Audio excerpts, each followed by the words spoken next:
Hi everyone and welcome back to the Crafty Yellow Camper, and today I've got a card for you using the Frozen Edges bundle. So this is from the Autumn Winter Seasonal. It's got this really nice large snowflake image, a single snowflake, 3 sentiments, and then you've got these sort of icicle edges, and then the dies that go with it are really nice. You've got this icicle edge again, and then you've got this edge with all the snowflakes.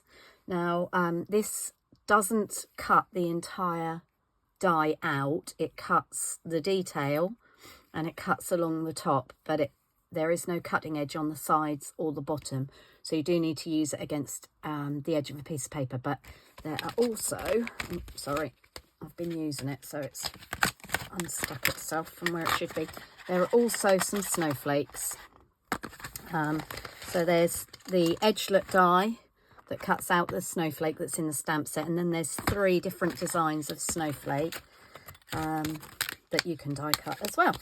Okay, so this is the card that we're going to be making today.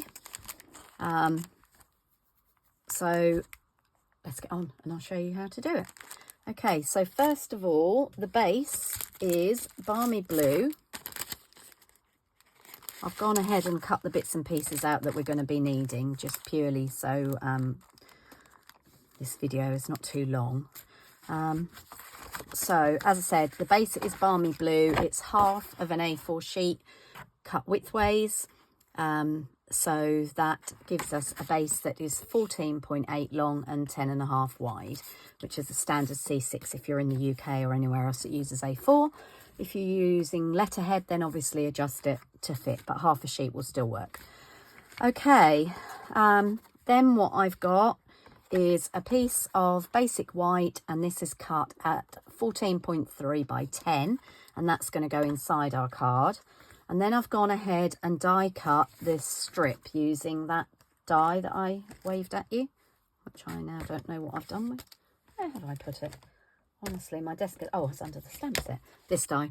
So this is the die that I've used, and this is basically what you get. So it's very slightly a tiny bit bigger, only a few literally millimeters bigger, but it fits really nicely down the side of a C6 card. Hopefully you can see that.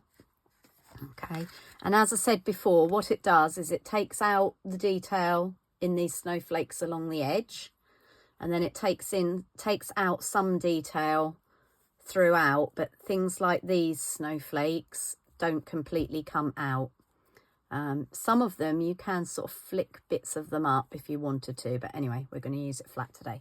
The other thing I've done is I've used the tag dies from the Peaceful Seasons stamp set. So this is the stamp set, and I don't know what I've done with the dies, but anyway, there are quite a lot of different shaped tags in the dies.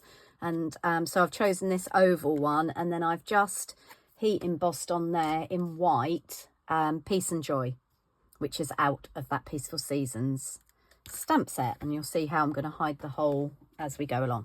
Right, so the first thing we need to do, so I'm just going to move some of these bits out of the way. I've just got a piece of scrap paper. We're using Balmy Blue ink, and the first thing that we're going to do is use the snowflake, the single snowflake. Oh, actually, yes, we are. We're going to use the single snowflake, and I'm just going to stamp in the opposing corners. Oh, look at that. This is why you shouldn't over ink your stamps. Luckily, paper has 2 sides, so don't ink it up too much and don't press too hard, and then you won't get the shadow. So we're going to do that with that, and then we need to put a greeting in the middle. So I have mounted one up. What did I use?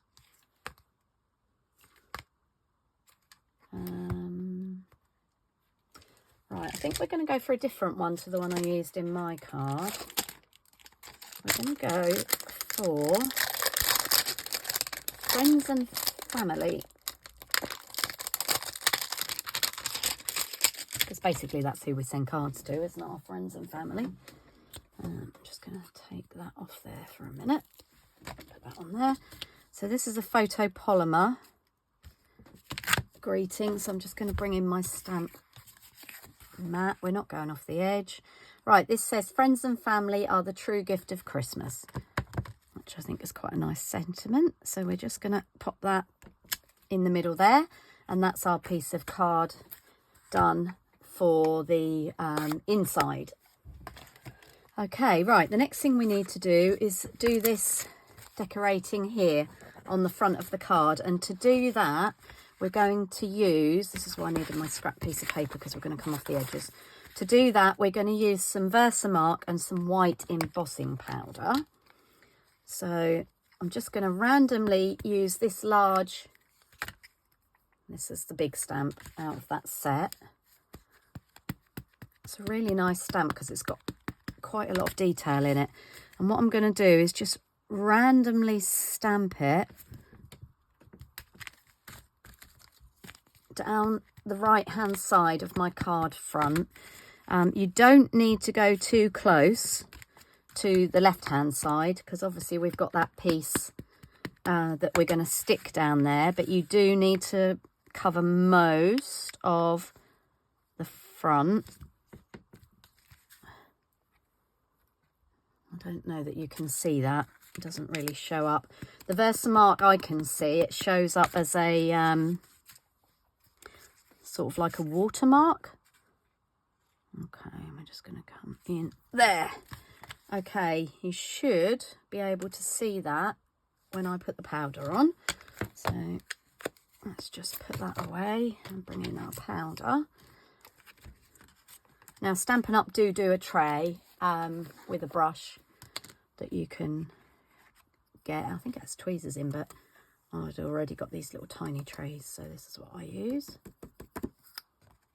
Just make sure you don't put your finger on any of the embossing powder or the Versamark because you'll end up with finger marks. And I'm just checking that I've covered all of the ink. I'm missing a little bit there.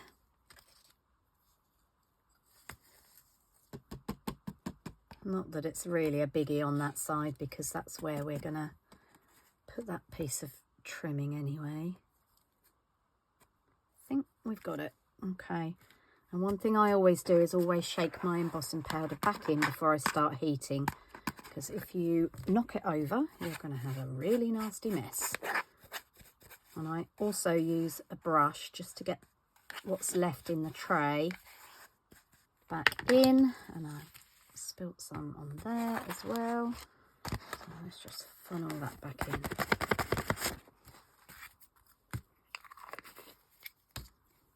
There we go. I also keep a sort of a more pointed brush on my desk when I'm doing heat embossing as well, so that I can brush off any bits that shouldn't be there like that. Oh, just right. Okay, let's heat it up. So I'm sorry about the noise. I'm just going to warm my heat gun up a little bit. There's another little bit there that we don't want. Okay, and then we're going to start heating. And you'll see the powder turn from a sort of off-white to a bright white as it warms up. You do need to still be careful about what you're touching. And I've just realised I didn't go over my cardstock with my embossing buddy. So always try and remember to use an embossing buddy, and then you won't pick up bits you don't want.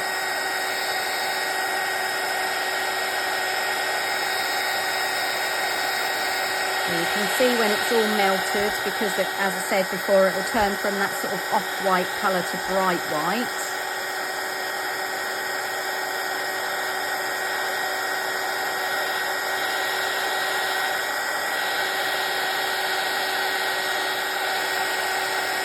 Nearly there. My heat gun's cold, that's why it's taking a little bit longer. if you were making these in a batch, you'd obviously have a warmed up heat gun and it would melt a lot quicker. You do have to be a bit careful with white embossing powder not to scorch it. Right, I'm just going to put that to one side for the minute because that embossing powder needs to dry. If you are using heat embossing powder and you touch it, as soon as you've heated it, it will smudge. Okay, so we're just going to give that a minute to dry. Move that out of the way and remove the balmy blue. We're done with that now. Okay, and as I said, I did exactly the same thing on my tag. Just stamped the Peace and Joy in Versamark and then heat embossed it. Right, I'm just going to move the embossing powder off my desk, otherwise we end up with no space to work. Right, okay, so we can move that out of the way. Now this should have cooled. It cools quite quickly, but while we're just giving it a few more minutes, let's stick that insert in. What did I do with it? Oh, here it is. Okay, so I'm going to use, please excuse the state of my desk. I've been making quite a lot of cards and it's got a bit tacky. Give it a good clean later. If any of you have this problem and you end up with these bits where you've got glue and then bits of ink or what have you stuck to them, rubbing alcohol or isopropyl alcohol or surgical spirit, whatever you know it as, is the best thing for getting it off. Okay, so we're just going to stick that in the middle. So that's our inside done. Now I want to raise this up a little bit, this strip. So I'm going to use the edges on my dimensionals. So these are the mini dimensional edges, and I found with a pair of Teflon scissors, if you cut them up, there are places on the back of the die, or the back of the cardstock I should say, where they won't show, and you can just put a few pieces along.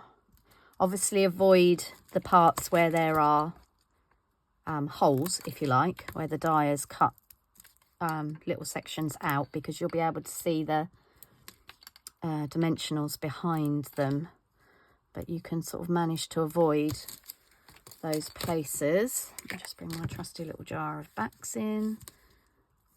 I really do need to empty this, it's getting quite full.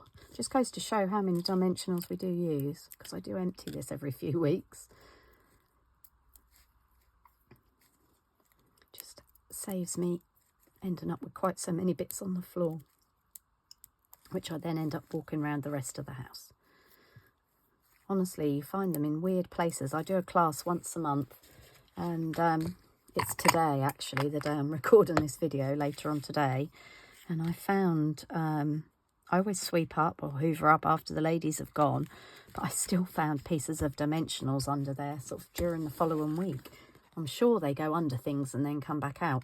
Right, so that's our piece of trim stuck on there. And then I'm going to put some dimensionals on the back of our greeting that's on the front. So again, you can use your corners. You know, don't ever throw away the edges on your dimensionals, because they work. So I'm just using the corners.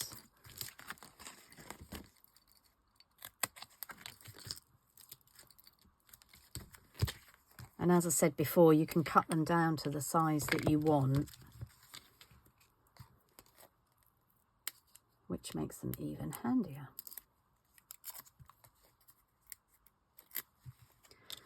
Okay, so that's that with dimensionals on it. And what I'm going to do, I'm going to put that up here this time. I tend to move it around, depending on where I fancy putting it. And then somewhere on my desk, I should have some gems.